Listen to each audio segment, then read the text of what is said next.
अब बारी है प्राणायाम की। भस्त्रिका प्राणायाम हमारे फेफड़ों को स्वस्थ रखने के लिए सबसे अच्छा प्राणायाम माना जाता है। लंबा गहरा श्वास लेना और छोड़ना। नॉर्मल जिन्हें फेफड़ों की कोई समस्या है, जिन्हें कमजोरी है, बीपी की प्रॉब्लम है, हार्ट की प्रॉब्लम है, उन्हें भस्त्रिका प्राणायाम बहुत धीरे धीरे श्वास लेना होता है और छोड़ना होता है।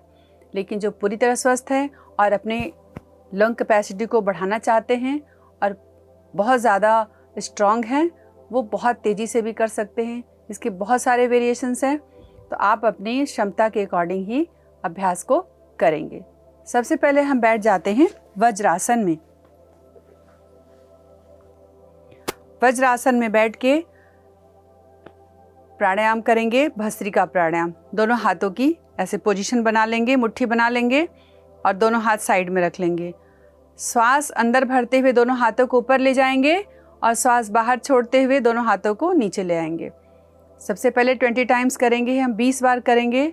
देखिए मेरे साथ आप भी करें। आँखों को बंद करके पूरा ध्यान श्वासों पे। जब हम श्वास भरते हैं, इनहेल करते हैं, ये फील करना है पूरी ताकत से अपनी श्वासों को मैं अंदर भर रही हूँ या भर रहा हूँ और पूरे हमारे फेफड़े स्वस्थ हो रहे हैं, एक्सपेंड हो रहे हैं और पूरा ऑक्सीजन हम अंदर इनहेल कर रहे हैं। ऐसा फील करते हुए इनहेल करेंगे और हमारे बॉडी के सारे टॉक्सिन बाहर निकल रहे हैं कार्बन डाइऑक्साइड बनकर। ऐसा फील करेंगे हर प्रश्वास के साथ। तो ऐसे करते हैं भस्त्रिका प्राणायाम 20 बार। करें आप भी हमारे साथ। स्टार्ट।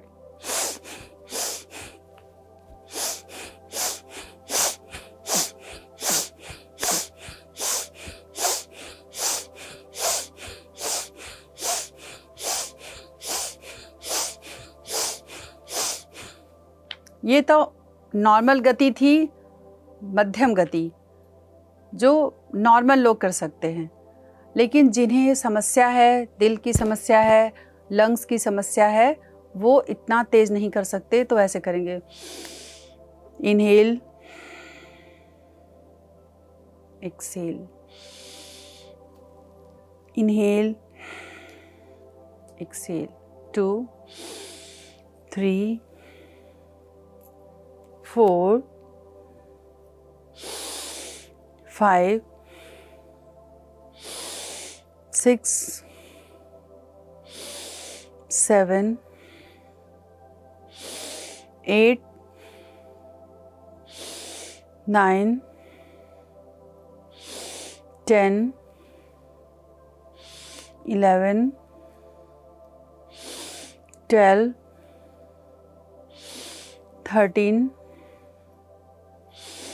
14, 15, 16, 17, 18, 19, 20। जिन्हें कोई समस्या है, जिनकी एनर्जी लेवल कम है, जिनकी एज ज़्यादा है, वो आराम से हाथ ऊपर ले जाएंगे, नीचे लाएंगे, इनहेल एक्सहेल करेंगे। जिन्हें हाथों में भी समस्या है, जो बहुत कमज़ोर हैं, बहुत ज़्यादा एज है और अपने फेफड़ों को स्वस्थ रखना चाहते हैं, वो हाथों को भी ना उठाएं, तो भी सांस भरें, सांस छोड़ें।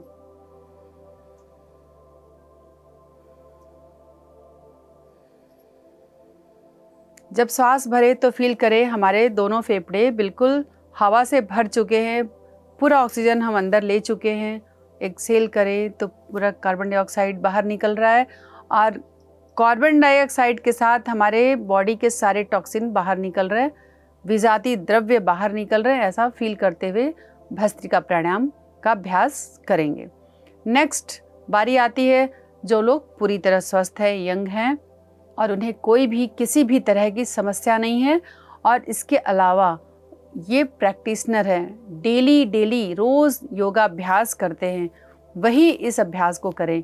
नहीं तो आप भले ही पूरी तरह स्वस्थ हैं, लेकिन आप डेली अभ्यास नहीं करते, आप प्रैक्टिस नहीं करते, तो भी आपको पहले धीरे धीरे अभ्यास बढ़ाना चाहिए। पहले स्लो करना चाहिए, पहले निम्न गति, फिर मध्यम गति, फिर जाके उत्तम गति, तेज गति। बहुत तेज करना वही कर सकते हैं जो डेली प्रैक्टिशनर हो और जो पूरी तरह स्वस्थ हों। तो आइए उनके लिए करते हैं भस्त्रिका प्राणायाम। हाथों की पोजीशन लेंगे, जो बुरी तरह से मैंने बताया जैसे स्वस्थ है वही करेंगे मेरे साथ।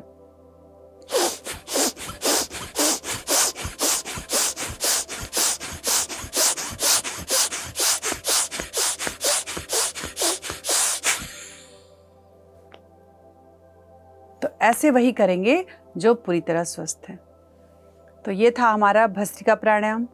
भस्त्रिका प्राणायाम के वेरिएशन में एक और अभ्यास, दोनों हाथों की फिंगर्स को टाइट करेंगे। Inhale exhale, inhale exhale. इसमें भी शर्त वही है, जो पूरी तरह स्वस्थ है फास्ट करेंगे, जो पूरी तरह स्वस्थ नहीं है वो आराम आराम से श्वास अंदर भरते हुए दोनों हाथों को साइड में ऐसे लेके जाएंगे, श्वास बाहर छोड़ते हुए सामने, श्वास अंदर भरते हुए, श्वास अंदर, श्वास बाहर, धीरे धीरे श्वास अंदर, श्वास बाहर। लेकिन जो बहुत स्वस्थ हैं और फास्ट करना चाहते हैं उनके लिए ऐसे।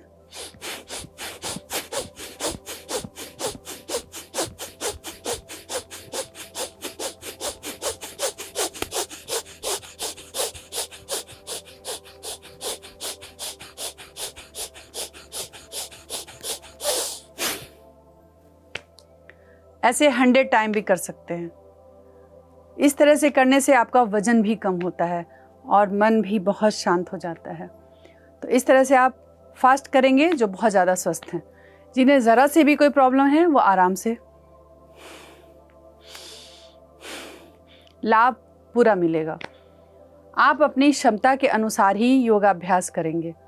नेक्स्ट है, दोनों हाथों को साइड में नीचे रख लेंगे ऐसे, श्वास अंदर भरते दोनों हाथ ऊपर, श्वास बाहर छोड़ते दोनों हाथ नीचे पीछे की तरफ ले जाएंगे।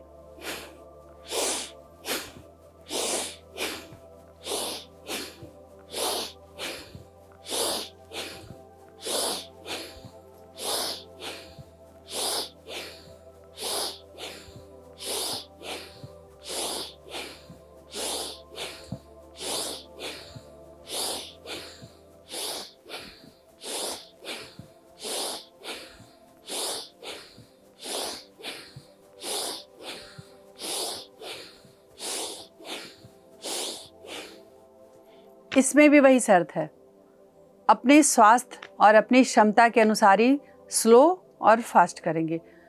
जो ज़्यादा स्वस्थ नहीं है वो ऐसे करेंगे।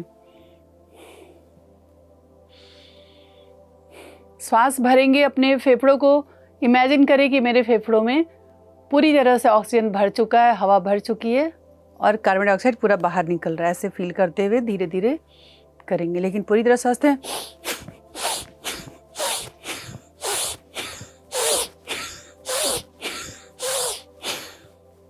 इस तरह से करेंगे। एकदम से शरीर में इतनी गर्मी आ जाती है।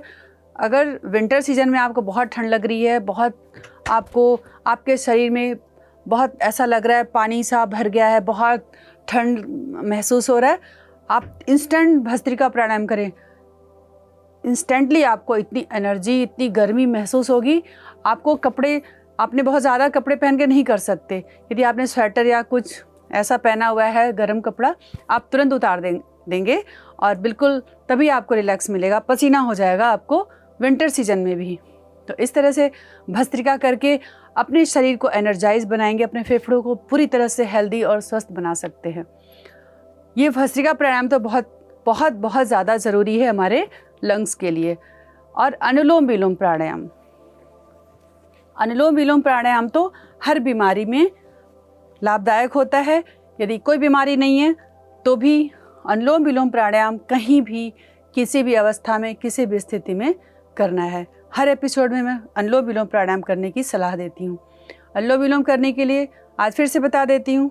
एक बाएं हाथ की मुद्रा बना के घुटने पे रखें, दाहिने हाथ की प्रणव मुद्रा बनाएं, दाहिने हाथ की दाहिने अंगूठे से दाहिने नोस्ट्रल को बंद करेंगे। लेफ्ट से इनहेल, लेफ्ट को बंद, राइट से एक्सेल, अगेन राइट से इनहेल, राइट को बंद, लेफ्ट से एक्सेल, फिर से लेफ्ट से इनहेल, लेफ्ट को बंद करके राइट से एक्सेल, फिर से राइट से इनहेल, राइट को बंद, लेफ्ट से एक्सेल, लेफ्ट से फिर से इनहेल, राइट से एक्सेल, राइट से इनहेल, लेफ्ट से एक्सेल, लेफ्ट से इनहेल, राइट से एक्सेल, अगेन राइट से इनहेल, लेफ्ट से एक्सेल, लेफ्ट से स्टार्ट, लेफ्ट से एंड। इसमें इस बात का ध्यान रखना है। अब बारी है डाइट की, आहार की। आहार चिकित्सा बहुत बड़ी चिकित्सा है। यदि हमारा आहार शुद्ध हो, यदि हम आहार ही ऐसा लें जो औषधि गुणों से भरपूर हो, क्योंकि आहार ही औषधि है, तो हमें अलग से औषधि लेने की आवश्यकता ही नहीं पड़ेगी। लंग्स को स्वस्थ रखने के लिए कौन कौन से बहुत अच्छे फूड हैं जिनको खा के हम अपने लंग की कैपेसिटी को बढ़ा सकते हैं। बीट रूट, चुकंदर जिसे कहते हैं, बीट रूट में नाइट्रेट्स पाए जाते हैं जो हमारी ब्रीदिंग की प्रॉब्लम को, हमारी ब्रीदिंग की कैपेसिटी को बढ़ाते हैं, लंग को स्वस्थ रखते हैं। तो बीट रूट अपने डाइट में शामिल करें जिससे आपके लंग्स हेल्दी हों। नेक्स्ट बारी आती है ब्लूबेरीज़ की। ब्लूबेरीज़ में भी सूजन को कम करने और एलर्जी को दूर करने वाली प्रॉपर्टीज़ होती हैं। तो ब्लूबेरीज़ को अपनी डाइट में इंक्लूड करके हफ्ते में 2 दिन 4 दिन भी खाएं तो इससे काफ़ी हमें लाभ मिलता है। नेक्स्ट बारी आती है टर्मरिक, हल्दी की। हल्दी में भी करक्यूमिन नामक एक पदार्थ पाया जाता है जो एंटी एलर्जिक होता है और हमारे फेफड़ों की सूजन को दूर करने में हमारी मदद करता है। वैसे फेफड़ों की जब कोई बीमारी हो जाती है, दमा, अस्थमा, टीबी टाइप की कोई प्रॉब्लम आ जाती है ऑलरेडी, तो उसमें दूध को मना किया जाता है, दूध बलगम बनाता है। तो ऐसी स्थिति में दूध को अवॉइड करना चाहिए। हल्दी को किसी और फॉर्म में खा सकते हैं। हल्दी डाल के लड्डू भी बनते हैं। और अब बारी है आज के मुद्रा की। कौन सी मुद्रा करके हम अपने फेफड़े को बिल्कुल स्वस्थ रख सकते हैं? आदि मुद्रा का अभ्यास करेंगे। आदि मुद्रा कैसे करते हैं? दोनों हाथों को ऐसे रख लें और अपने थंब को अपनी छोटी उंगली के रूट पे रखेंगे और चारों उंगलियों से अपने अंगूठे को ऐसे प्रेस करेंगे, दबाएंगे। ये है आदि मुद्रा। आदि मुद्रा में ऐसे बैठ जाएंगे, किसी भी ध्यानात्मक आसन में बैठेंगे और श्वास लेना और श्वास छोड़ना। आप इसमें कोई भी आप मंत्र जाप भी कर सकते हैं या सांसों पे ध्यान लगा सकते हैं। आदि मुद्रा में ही बच्चा माँ के गर्भ में होता है। आदि इसलिए इसका नाम है, आदि मतलब प्रारंभ। हमारे जीवन का प्रारंभ ही इस मुद्रा से होता है। यह मुद्रा करके हम अपने फेफड़े को बिल्कुल हेल्दी बना सकते हैं। इस हमारी 5 उंगलियों में हमारे 5 तत्व होते हैं, आकाश, वायु, अग्नि, पृथ्वी, जल। तो 5 तत्व हमारे 5 उंगलियों में, हमारे पूरे शरीर में भी हैं। तो इन 5 उंगलियों से 5 तत्वों को हम बैलेंस कर सकते हैं। 5 तत्व जब हमारे बैलेंस होते हैं तो हमें कोई बीमारी नहीं हो सकती। हर तरह की बीमारी ठीक होती है। हमारा पूरा स्वास्थ्य उन्नत होता है, इम्प्रूव होता है, स्वस्थ रहते हैं हम। नेक्स्ट बारी आती है आज के सुविचार की। सफलता उसी को मिलती है जो स्वयं पे विश्वास रखते हैं। तो इसी के साथ आज का एपिसोड समाप्त होता है। मिलते हैं दूसरे एपिसोड में किसी दूसरे विषय को लेकर। तब तक के लिए नमस्कार।